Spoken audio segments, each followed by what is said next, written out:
மாடியில இருந்த அந்த ஒரு உருவம் யாருன்னு தெரியாதனால காலேஜ் மேனேஜ்மெண்ட் போலீஸுக்கும் இன்ஃபார்ம் பண்றாங்க. போலீஸ் உடனடியா அந்த காலேஜுக்கும் போறாங்க. போயிட்டு அங்க இருக்க ஃபுட்டேஜ், அது இல்லாம அந்த அட்டெண்டன்ஸ் ரிஜிஸ்டர், கம்ப்ளைண்ட் காப்பி எல்லாத்தையுமே வாங்கிட்டும் அவங்களும் ஸ்டேஷனுக்கும் போயிடுறாங்க. அந்த சிசிடிவி ஃபுட்டேஜை நல்லா செக் பண்ண போலீஸ், ஒருவேளை இது எதனா கிளிச்சில் கூட இப்படி நடந்திருக்கலாம்ல அப்படின்னு சொல்லிட்டு ஃபர்ஸ்ட் அவங்களுக்கு சந்தேகம் வருது.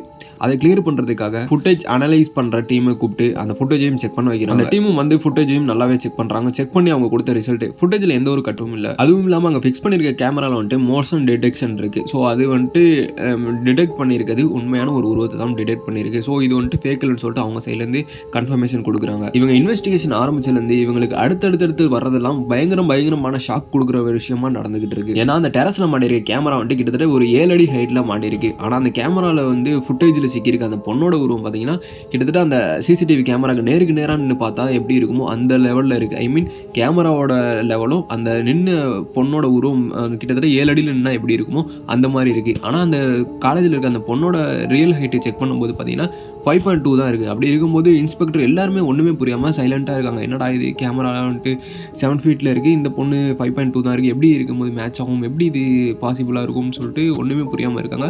அடுத்த கட்ட இன்வெஸ்டிகேஷனுக்கும் போகிறாங்க. ஒரு ஸ்டேஜில் சரி ஏதோ ஒன்று ஹைட்டு இது ஏதோ ஒரு கிளிச்சில் கூட வந்திருக்கலாம். ஆனால் அந்த பொண்ணு மேபி ரூமுக்குள்ளே என்ட்ரன்ஸ் ஆகும்போது சிக்னேச்சர் போட்டு தானே போகணும். அப்படி இருக்கும்போது மேபி அந்த சிக்னேச்சர் ஃபேக்காக இருக்கலாம். அவங்க ஃப்ரெண்ட்ஸ் யாருன்னா போட்டிருக்கலாம்னு சொல்லிட்டு டவுட் வருது. அதுக்கப்புறம் அந்த சிக்னேச்சருமே செக் பண்ணுறாங்க. செக் பண்ணும்போது 100% அந்த பொண்ணோட சிக்னேச்சர்ன்றதை கன்ஃபார்மும் பண்ணுறாங்க. போலீஸுக்கு அப்போ வரைக்குமே ஒன்றுமே புரியாமல் திணறிட்டு இருக்காங்க. அவங்களுக்குள்ளே இருக்க கேள்வி என்னன்னா, 12:45க்கு அந்த பொண்ணு ரூமுக்குள்ளே இருந்துச்சுன்னா 1:18க்கு கேமராவில் ரெக்கார்ட் ஆன அந்த பொண்ணு யார், அந்த ஃபுட்டேஜில் இருந்த பொண்ணு யாருன்னு ஒன்றுமே புரியாமல் போலீஸும் ஒரு ஸ்டேஜில் கிவ் அப் ஆகுறாங்க.